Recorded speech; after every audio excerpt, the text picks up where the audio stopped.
My name is Elaine Mercer. I'm 66. The morning began like any other quiet, slow, the kind of silence that comes when you've lived long enough to treasure it. I'd just poured my second cup of Earl Grey, the one I usually take out to the porch, to watch the light crawl over the Blue Ridge Mountains. The kettle still hissed softly when the front door slammed hard enough to shake the picture frames. Mark didn't knock anymore. He came in with the same stormy expression he'd worn since the day his father died. Impatience mixed with something colder. "We need to talk," he said, holding a thick envelope. His tie was half undone, his hair slicked back like he'd come straight from the office. I'd seen that look before, the one people wear when they've already decided what you'll say doesn't matter. I set my cup down. "What is it?" He dropped the envelope on the kitchen table. "You have 48 hours to move out." His voice was steady, rehearsed. "The house is mine now. I've signed everything over." For a moment, I couldn't tell if I'd heard him right. The words seemed to hang there, floating between us until they finally landed like a hammer. "This house," I said slowly. "Your father and I built every inch of it." He cut me off. "And you both made sure my name was on the refinance years ago. You said it was to make things easier when you got older. Well, that time's here." The air left the room. My fingers brushed the edge of the table, feeling the groove where his father once carved his initials. My voice came out smaller than I expected. "You're asking your own mother to leave her home. I'm not asking." He turned away, already heading for the door. "It's done." The door clicked shut, leaving the house unnervingly still. I stood there staring at the space he'd filled only seconds ago. The tea had gone cold. I didn't cry. Instead, I walked to the window and looked out at the garden I'd tended for 30 years. The sunlight spilled across the porch steps, and for the first time in my life, it didn't look like home. I rinsed the cup, set it upside down in the sink, and whispered, 48 hours. The quiet after Mark's departure felt heavier than the argument that never happened. I walked through the hallway slowly, my hand brushing the wallpaper we'd chosen in 1988. Faded blue roses, sun-bleached near the window, where light always fell strongest. This house had once been our dream. I could still see Richard's hands sanding the banister smell, the varnish that lingered for days after we refinished the floors. He'd whistle off-key while measuring boards, pretending he knew what he was doing. We laughed through every mistake. The kitchen door still bore a small dent where he'd dropped a hammer and cursed so loudly the neighbors heard. I never fixed it. It made the place human. When Richard passed, I kept everything as it was, not out of refusal to move on, but because it felt like part of him lived in each repair. Even the uneven shelves he built for Mark's childhood trophies still leaned slightly to the left. I dusted them that morning, unaware that my son had already decided those walls no longer belonged to me. In the living room, a photo of us at the Asheville County Fair leaned against the lamp. Mark was 5, chocolate smeared on his face, holding a toy airplane. Richard had one arm around him, one around me. I lifted the frame, tracing their faces with my thumb until my vision blurred. The house creaked softly, as if remembering with me. Outside, the wind moved through the old oak branches, carrying the smell of rain. I felt the ache settle deeper, something between love and loss, between what we built and what had already been taken. I turned off the lamp, leaving only the light from the window, and whispered to the room, "He's forgotten what this place means." The next morning, I drove downtown to the Buncombe County Records Office, the same brick building where Richard and I had signed our first mortgage almost 40 years ago. The woman at the front desk smiled politely as I explained what I needed, her expression softening when she saw the tremor in my hands. She typed something into her computer, then disappeared behind a row of filing cabinets. When she returned, she held a thin folder with my name printed neatly across the top, Elaine Mercer. "Property transfer dated last September," she said. "Looks like it was processed through a quit-claim deed." I didn't understand at first. "A transfer?" "Yes, ma'am. You relinquished ownership to your son, Mark Mercer." She slid the document across the counter. My name stared back at me, the loops of the letters, neat, familiar, but not mine. The signature looked practiced, deliberate, as if someone had studied how I wrote it. My knees weakened. I held the paper closer, tracing the ink with my finger. The woman's voice grew careful. The notary on file is a man named Timothy Vance. Works with your son's company according to our database. For a long moment, I couldn't breathe. My son hadn't just taken advantage of my trust, he'd used, it shaped it into a weapon. Can I get a copy of this? I asked quietly. Of course. She slipped it into a manila envelope and handed it over with a sympathetic look. Outside, the cold air hit my face like a slap. I walked to my car, the envelope pressed against my chest, and sat there for a while, with the engine off.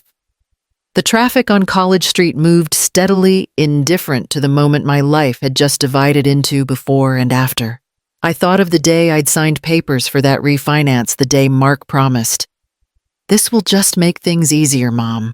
He hadn't been wrong, it had made things easier for him. The steering wheel felt rough under my palms. I gripped it tightly, staring at the courthouse steps through the windshield until my vision cleared. Then I whispered to myself, steady and low. He forged my name. That evening, I found myself sitting on the porch, the envelope from the courthouse still on my lap. The air smelled faintly of cut grass and wood smoke from somewhere down the street. Across the yard, the porch light flicked on at Mrs. Keaton's house. She'd been my neighbor for over 30 years, a widow like me, sharp-minded even in her 70s, and the kind of woman who noticed things without prying. When she saw me sitting there long after dark, she crossed the lawn, a cardigan draped over her shoulders. "Elaine, honey," she said softly, "you look like someone just stole your favorite book." I almost laughed at that. Instead, I handed her the manila envelope. She read the first page, her lips tightening. "He forged your name." I nodded. She let out a slow breath, folding the paper neatly. "You need to see a lawyer first thing tomorrow, and don't you dare face this alone." Then she hesitated, her tone turning gentler. "You know, I remember Richard saying something once. Back when he was fixing your roof and joked he'd never finish it before retirement. He told me, I left Elaine something just in case she ever needs to start again. Do you know what he meant by that?" I shook my head, the memory tugging at me. Richard had always been cautious, the kind of man who planned for storms, even in sunny weather. Mrs. Keaton reached out and squeezed my hand. "Then maybe it's time to look where he'd want you to." When she left, the porch light from her house spilled across mine, steady and warm against the dark. I didn't sleep that night. Mrs. Keaton's words kept circling in my mind, wrapping around a memory I couldn't quite place. Richard had always been deliberate, never careless with money, never careless with love. I left Elaine something he'd said. The phrase echoed like a whisper from a locked room. At dawn, I went to the attic.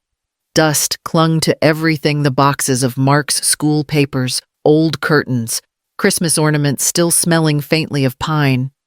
Near the back, beneath a stack of photo albums, I found a wooden box I hadn't touched since Richard's funeral. The latch was stiff, but it opened with a small sigh. Inside were letters, receipts, and one envelope sealed in beige paper. Across the front, written in Richard's steady handwriting, were the words, "For Elaine, if you ever need to begin again." My hands trembled as I opened it. Inside was a single folded note and a few documents from the Asheville Community Credit Union. The note read, "Use this when kindness turns cruel. It's not much, but it's yours untouched. I trust you'll know when the time has come." I pressed the paper to my chest. The air felt thinner, lighter somehow, like the house itself had exhaled with me. The account number and balance were there, enough for a lawyer, enough for a start. Modest by any measure, but to me, it felt like a lifeline cast from the past. Richard had known life could turn unfair. He'd seen how easily trust could be broken. I spent the rest of the morning at the small credit union downtown. The teller verified everything with a quiet efficiency that felt almost sacred. When she handed me the new account card, I felt steadier than I had in days. Driving home, I glanced at the mountains rising beyond town blue and calm against the horizon. The betrayal still burned, but beneath it, something else began to take shape. Not revenge, but resolve. Leah Porter's office sat above a florist on Lexington Avenue, its windows filled with light and the faint scent of roses drifting in from below. I'd found her through a recommendation from Mrs. Keaton's friend who'd once sold her a house years ago. Leah looked younger than I expected, mid-40s, sharp eyes, calm voice, but something in her presence made me trust her before we even began. She listened as I laid everything out, the forged deed, the notary's name, the envelope from the courthouse. She didn't interrupt, only took notes in neat, angled handwriting. When I finished, she leaned back and tapped her pen once against the desk. "This is fraud, Mrs. Mercer," she said plainly. "A felony, in fact. The notary's involvement makes it worse. But the good news is we can act fast. If I file for an injunction today, the property will be frozen before he can sell, lease, or transfer it again." The word fraud landed like a stone in my stomach. I'd expected anger, maybe pity, but not the blunt certainty of law. "I don't want to destroy his life," I murmured. "He's still my son." Leah's tone softened, but not her resolve. "That doesn't make it right." "Protecting yourself isn't vengeance, it's survival." Her words settled in like truth I'd been avoiding. I watched her draft the first page of the petition, my name written clearly at the top. The same name he'd stolen, now reclaimed in ink that was finally my own. She explained the process: an emergency filing, a notary verification request, a formal complaint against the county's records division. Each step sounded clinical, but every sentence felt like a slow stitching of something torn. Before I left, Leah handed me a folder with copies of the documents and her card clipped to the front. "You'll get notice within 48 hours, she said. "Until then, don't contact him. Let the law do the talking." Outside, the afternoon light fell gold across the street, warming the stone buildings of downtown Asheville. I paused beside the florist below her office, the air thick with lavender and earth. For the first time in days, I felt my breath deepen. Justice, I realized, didn't roar. It moved quietly, steady as a pen across paper. I began packing that same night. Not in a rush or panic, but methodically, like someone preparing for a long winter.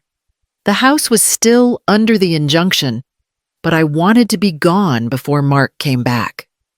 There was no satisfaction in confrontation, only the quiet satisfaction of finishing what needed to be done. I moved from room to room, folding clothes into 2 suitcases, wrapping framed photographs in towels, labeling boxes with a black marker. The sound of tape stretching across cardboard echoed softly, steady and certain. I took only what was mine, the books Richard had given me, his old wristwatch, the quilt we'd sewn the year Mark went to college. The rest I left untouched. By morning, I'd arranged for a small moving truck from a local company. 2 young men showed up just after sunrise, polite and efficient. They didn't ask questions when I told them to take everything to a storage unit on Merriman Avenue. Within hours, the living room stood bare, the walls pale where paintings had once hung.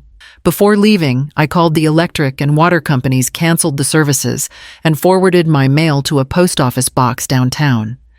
The motions felt strange, almost mechanical, but each small task lightened something inside me. When the movers drove off, I locked the front door and stood on the porch. The afternoon sun cast long shadows across the yard Richard had once mowed every Sunday.